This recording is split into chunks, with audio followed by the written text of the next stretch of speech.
વડોદરામાં food quality અંગે ફરી સવાલો ઉઠ્યા। કારેલીબાગ સ્થિત સંતુષ્ટ આઉટલેટમાંથી વિદ્યાર્થીઓ ખરીદેલો ચીઝ કેક ફૂગવાળો અને સડેલો નીકળતા હંગામો મચ્યો। ખાસ વાત તો એ છે કે કેકના પેક પર એક્સપાયરી ડેટ લગાવવામાં આવી ન હતી, જે ગંભીર બેદરકારી ગણાઈ રહી છે। વિદ્યાર્થીઓએ જ્યારે આ બાબત સંચાલકને જણાવી ત્યારે તેમનો ઉડાવ જવાબ હતો, પસંદ ન હોય તો બીજી લઈ લો। આ નિવેદન બાદ વિદ્યાર્થીઓ વાઘોડિયા યુનિવર્સિટીના નામે આરોગ્ય વિભાગને લેખિત રજૂઆત કરીને માંગ કરી કે સંતુષ્ટિના તમામ આઉટલેટમાં તાત્કાલિક ચેકિંગ કરવામાં આવે। અમે અહીંયા સંતુષ્ટિથી આ ચીઝ કેક લીધી હતી, 2 ચીઝ કેક લીધી છે અને આ આખી ચીઝ કેક ખરાબ નીકળી છે। આ ડેરી પ્રોડક્ટ છે એટલે આ ખાટું થઈ ગયું છે। આનામાંથી ફૂલ ખાટી સ્મેલ આવે છે અને અમે અહીંયા જેમ આ ચીઝ કેક અહીંયા પાછી લઈ આવ્યા, એ લોકો બી સ્મેલ નહોતા કરી શકતા, એટલી ખાટી સ્મેલ આનામાંથી ચીઝ કેકમાંથી આવે છે।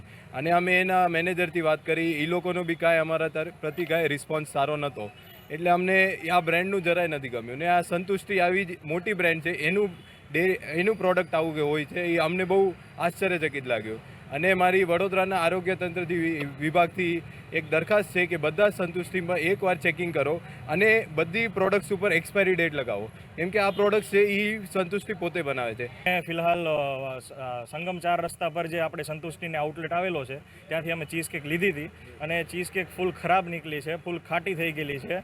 અને જ્યારે અમે અહીંયા 10 છોકરાએ 5-6 ચમચી ખાઈ લીધી છે, એ પછી એણે મને ટેસ્ટ કરવા માટે આપી તો મને ખબર પડી છે। અને હવે જ્યારે હું આ આઉટલેટ ઉપર આવીને એમના જે અહીંયા જે પણ સ્ટાફ હતો એમને કંઈ ખ્યાલ નહોતો, એટલે સ્ટાફે જે એમના બોસ હતા અહીંના જે મેનેજર હશે એમને ફોન કરીને આપ્યો, તો એ ભાઈનું એવું કહેવું છે કે ભાઈ એ વસ્તુ ખરાબ નથી, તમને ના ભાવે તો તમે ના લ્યો, બરાબર।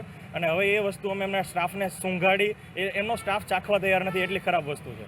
અને એમનો મેનેજર ત્યાં ઘરે બેઠા બેઠા એમ કહે છે કે ભાઈ એ અમારો ફ્લેવર એવો જ આવે છે, તમે એ બીજો લઈ લો, અમે તમને બદલીને આપી દઈએ છીએ। તો આનો શું મતલબ છે? આ તમારો ફ્લેવર આવો આવે છે, અમે કે 10 વર્ષના છોકરા તો નથી, અમે કેટલા ટાઈમથી આ તમારી ચીઝ કે ખાઈએ જ છીએ, તો આટલી ખરાબ વસ્તુને હવે શું કઈ રીતે આમાં તમે રીઝન શું આપો છો? ખોટા રીઝન આપીને ખોટા બહાના બનાવીને પબ્લિકને રમાડવાના ધંધા કરો છો।